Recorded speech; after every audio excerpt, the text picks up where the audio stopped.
విదేశాల్లో చదవాలనుకుంటున్నారా? అయితే విదేశ్ కన్సల్ట్ ని సంప్రదించండి. ఇబ్బందుల్లో ఉన్నాం, ఆదుకోండి. మోదీకి చంద్రబాబు విజ్ఞప్తి. పోలవరం, అమరావతి ఆర్థిక అంశాలపై చర్చ. ఆర్థిక మంత్రి నిర్మలా సీతారామన్తోనూ సంప్రదింపులట. అప్పుల భారంతో సతమతమవుతున్న రాష్ట్రానికి ఆర్థిక సాయం అందించి ఆదుకోవాలని ప్రధాని నరేంద్ర మోదీకి ముఖ్యమంత్రి చంద్రబాబు నాయుడు విజ్ఞప్తి చేశారు. కేంద్ర బడ్జెట్ ప్రవేశపెట్టిన తర్వాత మోదీని చంద్రబాబు కలవడం ఇదే మొదటిసారి. ఆర్థిక సవాళ్లను అధిగమించడానికి, ఆర్థిక కార్యకలాపాల మెరుగుదలకు, రాష్ట్ర జీడీపీ పెంపుదలకు కేంద్రం సాయం మరింత అవసరమని చంద్రబాబు కోరారు. చంద్రబాబు నాయుడు శనివారం ఢిల్లీలో బిజీగా గడిపారట.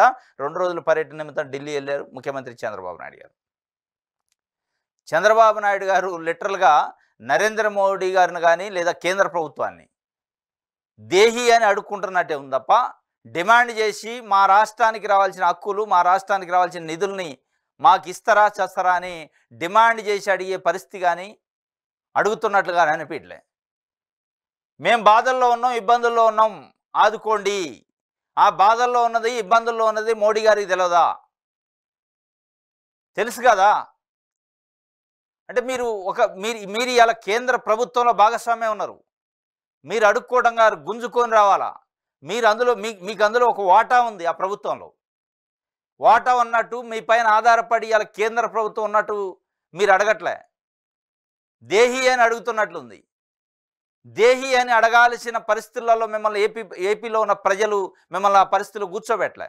మిమ్మల్ని తల ఎత్తుకొని నిలబడేలాగా కేంద్రంలో అదేవిధంగా ఢిల్లీలో మీ గౌరవం పెరిగేలాగా మీకు సీట్లు ఇచ్చారు. అయినా కానీ మీరు ఏం చేస్తున్నారు?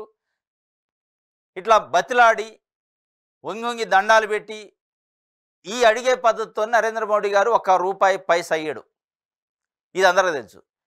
మీతో పాటు ఎన్డీఏలో భాగస్వామ్యపక్షంగా ఉన్న నితీష్ కుమార్ గారు జేడీయూ బీహార్ నుంచి, ఆయన ఎప్పుడు కూడా ప్రధానమంత్రిని కలిసినట్టు కానీ అడిగినట్టు లేదు. డిమాండ్ చేయకుండానే ఓరల్ డిమాండ్ ఫోన్లోనో లేదా ఉత్తరం రాస్తే బీహార్కి నిధులు పట్టుకొని పోతుంది కేంద్ర ప్రభుత్వం. బీహార్కి నిధుల్ని కేంద్రమే పట్టకపోయి ఇచ్చేస్తుంది. మీరు పదే ఉరుకులాడి ప్రత్యేక విమానాలు వేసుకొని 2-3 రోజుల పర్యటనలు బిజీ ఏంది బిజీ వల్ల వచ్చింది ఏంది, ఒరిగింది ఏంది ఏపీకి అంటే ఏం లేదు.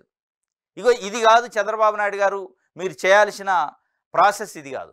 మీరు డిమాండ్ చేసి అడగాలి. మీరు కేంద్రంలో భాగస్వామ్య పక్షం, మీరు లేకపోతే ఆడ గవర్నమెంట్ ఉండదు. ఇలా కేంద్రంలో తెలుగుదేశం పార్టీ లేకపోతే గవర్నమెంట్ లేదు. అది మోడీకి తెలుసు, అమిత్ షాకి తెలుసు, మీకు తెలుసు. మరి ఎందుకు మీరు ఇంకా వంగి దండాలు పెట్టి రిక్వెస్ట్ మోడ్లో పోతారో అర్థం కావట్లేదు. మీరు ఇలా అమరావతిలో కూర్చుంటే ఢిల్లీ నుంచి వాళ్ళు నిధులు పట్టుకొచ్చి ఇచ్చిపోవాలి. ఆ పరిస్థితి ఇవాళ మీకు ఏపీలో ఉన్న ప్రజలు ఇచ్చారు. కానీ మీరు ఇంకా వంగి దండాలు పెట్టే కథనే ఉంది. ఇది ఇబ్బందుల్లో ఉన్నాం, ఆదుకోండి మహాప్రభు అని అడుగుతుండం.